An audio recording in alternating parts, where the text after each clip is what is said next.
This year, I realized I'm a bit of an NPC. When it comes to making my own decisions, I never really fully trust myself. I've always needed someone else to validate that I'm doing the right thing. I was lucky to figure early that I liked computers. Honestly, I kind of just figured that out by playing a ton of PC games. I was even luckier to grow up in the Bay Area where there was kind of already a laid out path to tech. You just had to follow what the smartest kids were doing. Take the same courses, do some SAT prep, pick an extracurricular, and for the most part, you'd get into a 4-year university, and then that entry-level tech job you wanted was just waiting for you. At least that's how it was when I was growing up.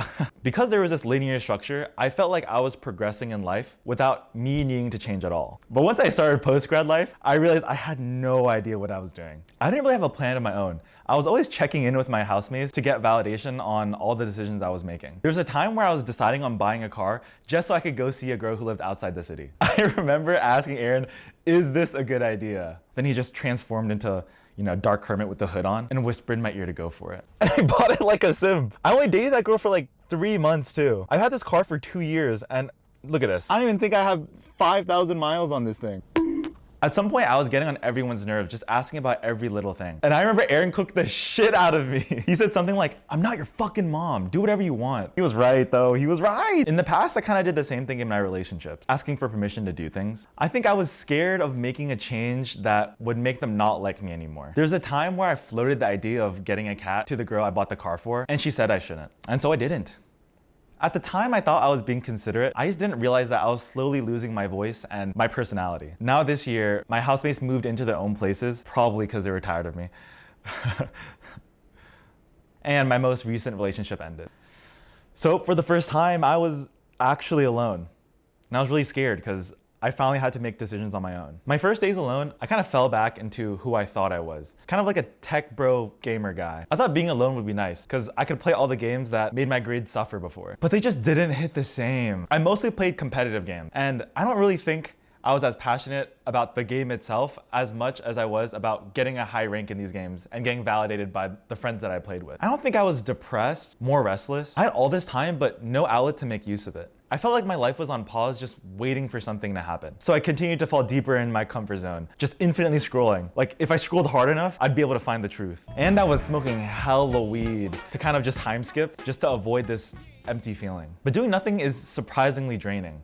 At some point, I kind of just couldn't stand myself. There's a quote that stuck with me while I was reading Harry Potter. There's this part where Dumbledore says, numbing the pain only makes it worse when you actually feel it. Shit, dude, Dumbledore had to have been talking to me, bro. I tried to find a way to resolve this empty feeling, and I basically had to learn how to read again in order to find some direction. And the more I read, basically everything was pointing to the same idea of finding something that you're passionate about, something that you can obsess over. I'd take a look at my life and find where most of my time was going. And because of my job, I spend most of my time in tech. But I'm not really passionate about it like others are. I'm not tapped into the latest frameworks or AI like that. I mean, I kind of am, but not as intensely as others are. So at this point, I realized I'm a software developer who doesn't even like to code for fun, a gamer who doesn't like to play games alone, and a consumer running out of things he liked to consume. The bottom line is I was in a fuck situation. So I just went ahead and tried things. There's definitely a Seattle starter pack that involves, bouldering, hiking, snowboarding, paddleboarding, a lot of these outdoorsy things. I mean, I like those hobbies. I even own 2 snowboards. That was kind of the problem. These are all things that I like. They aren't things that I could see myself doing every day if I could. Also, basically all of these things I did with people, and it kind of felt like I was being absorbed into other people's interests. Again, I was letting my environment decide who I was supposed to be. So I made a couple rules where if I were to try something new, 1, I had to do it alone, and 2, it had to be something that I chose. Completely out of character, I joined an MMA gym. What I love about these sports communities is that they're super supportive and super welcoming, because everyone there knows that everyone wants to get better. The thing is, the only way to get better is by getting your ass beat.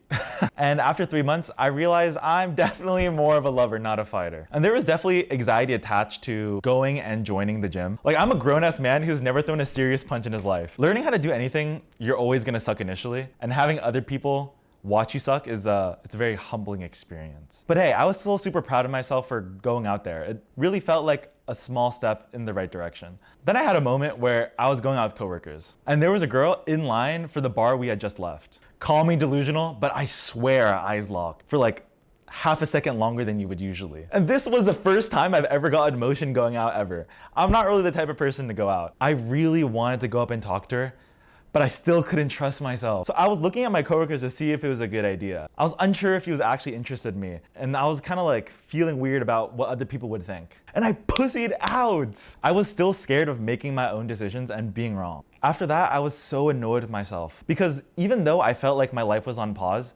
I had the fucking play button. There are people in Seattle who walk around in full furry gear and they don't give a fuck because that's who they are. And it was a reminder to me that I haven't really found out who I am. I was thinking too much about getting others to like me when I wasn't sure if I liked myself. Since I've been leaning into the reading habit more, I've had a lot more to yap about. Whenever I read something interesting, I feel the need to share my thoughts and opinions on it. I think it's mostly because that's really how I retain what I read. Even when I take Lyfts or Ubers, I chop it up with the drivers if they give me the time of day. I've had some crazy conversations too. There was one time I got in a Lyft and I talked to my driver. Eventually I find out they live in the apartment next door. I literally share this wall with them.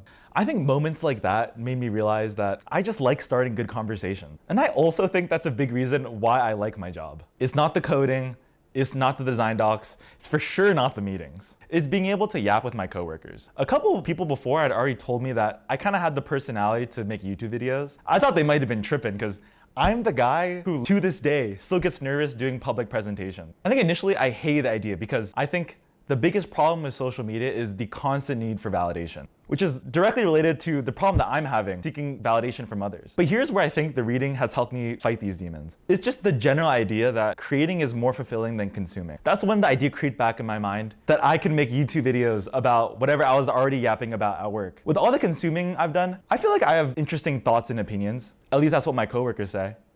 Just a couple of them. Maybe just one. Actually, they actually just might be the voices in my head, I don't know. But for once, I feel like I realized a little bit of my self-worth. And the idea of making videos felt like something I could obsess over. If my manager's watching, don't worry, I'm still working a 9 to 5. But I think I'm enjoying making these videos. This year, I want to keep reading and learning things that interest me and discussing those topics with you guys. In this never-ending fight for self-worth, I'm still figuring things out. But now I'm creating my own motion. I'm learning that the only way to get rid of this feeling is by doing. And that means no waiting for some good job before I can post. And it means getting not just the one, but the 2 cats I wanted. So I'm just gonna keep yapping out loud until we connect on some level. But I mean, let me know what you guys think, chat. W or L? I feel like this is a universal feeling and everyone kind of comes to their own conclusion. But yeah, leave a comment if you're still looking for what you're passionate about or you've already found it. And I don't know, like and subscribe. See y'all later.